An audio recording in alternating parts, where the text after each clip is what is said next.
Right.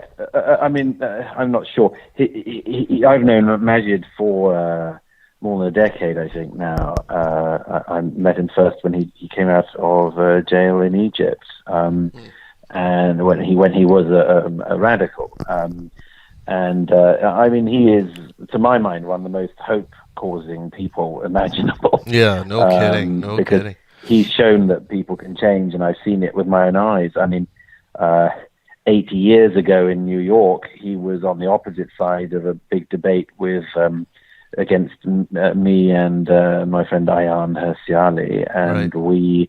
we debated whether the religion of his upbringing and his religion, Islam, is a religion of peace or not. And Ayaan and I were very strongly of the opinion that it is certainly not a religion of peace. Right. And he was trying to argue the opposite. And it was a classic example of a heated debate actually producing some light, because a lot of things came from that evening, including a book he did with Sam Right. in the end. But a lot of things came from that evening, and it showed, I think, that if you have issues out, I mean, I've always got a lot of flack for criticizing Islam, and everyone who does it does. But if you actually have these things out fearlessly and freely, you can make a hell of a lot of progress. Yeah. If people stop being terrified, there's a lot you can get done in terms of, pointing to certain obvious absurdities in claims that are made. And you can do it in a respectful way as well, I mean, I don't know what Majid's thoughts are about some of this, but I mean, I think that at the very least, we have to recognize that 1.6 or whatever it is billion people are not going to suddenly apostatize. Right. And so anyone who does, good luck, but if you want to sort of get through some of the troubles that the Islamic world are having at the moment, putting some hope in reform, and really some people really working at reform within that faith is if you pardon the joke, I mean, is the Lord's work. Right. Yeah. I mean, I've talked to a lot of people on Islam reform and on kind of either side of that debate, and my sense is we do have a limited amount of intellectual real estate to devote to these wars of ideas, as Sam Harris puts it, and I wonder if our time is better spent in the Richard Dawkins fashion of firebrand atheism, or Right. if the results for the reason side are going to increase with that, or opposed to going at it and putting a bit of a protective blanket over it, like reformists do, and Right. that kind of helps to even slow down the effect that the firebrand humanists can have on those communities. Well, look, I mean, I've been through a lot of this over the last, more than almost 2 decades, and have known almost all the people involved at the coal face. And my own view has always been that you probably need what we would call horses for courses. And, if someone wants to run full tilt right at the center of the religion and just expose the whole thing, then good luck, Yeah. If somebody else believes in a kind of syncretic form of Islam catching on, or, good luck. I think that the thing which some people recognize, you alluded to it in saying it might be too late for some of the longer time span things, like when people sort of say, I think in the next millennium we can probably get Islam to,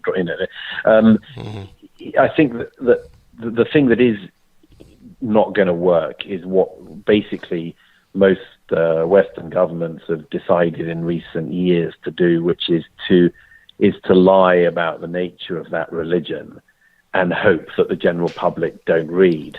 Right. Because we're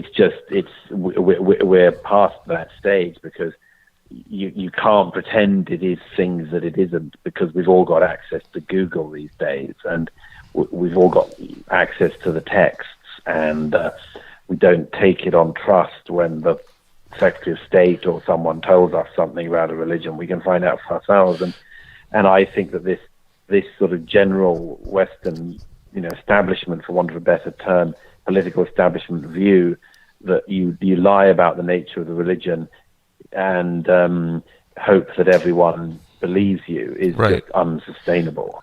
I mean, I don't know if you saw, there was a fascinating conversation Sam Harris had with Russell Brand a little while ago. I couldn't believe that Sam managed to keep his temper. I mean, he just always does. It's the psychedelic. It's the psychedelic. I just exploded. Yeah. At one point, Russell Brand says, the way I see it, Islam is, blah blah blah, and Sam says, have you read the Quran? Yeah. And Russell Brand says, I ain't got time to read the Quran. You think, well, shut up then. Yeah. Don't speak. If you don't have time to read, don't speak. Yeah. Don't say it's a doctrine of peace. And he went straight on to say, I ain't read the Quran, but, the way I see it, Islam is just blah, blah, blah. Yeah. And there's a lot of people who do that, actually. Look, I don't know the facts, but I reckon X. Yeah. So there's a lot of people who do that, and let's face it, there's a lot of people for whom it's just it's a great hope. I mean, it's like, I think that basically Islam must be like yoga and Buddhism, Yeah. And I always say, well, good luck. Yeah. Good luck with that idea. Just all it takes is a quick Google search of the top commandments or the top wishes of Allah or teachings of Muhammad, and it's quite clear after a very, very brief bit of work put in that this is not a religion of peace. Well, as sometimes a reader sums this up best, and I had a reader who wrote to me recently an email saying, I've been interested in what you've written over the years. I haven't sort of delved into it recently, but very much myself. But he said, I just read the Quran, full stop. Religion of peace, my arse. Yeah, that's essentially my reaction to.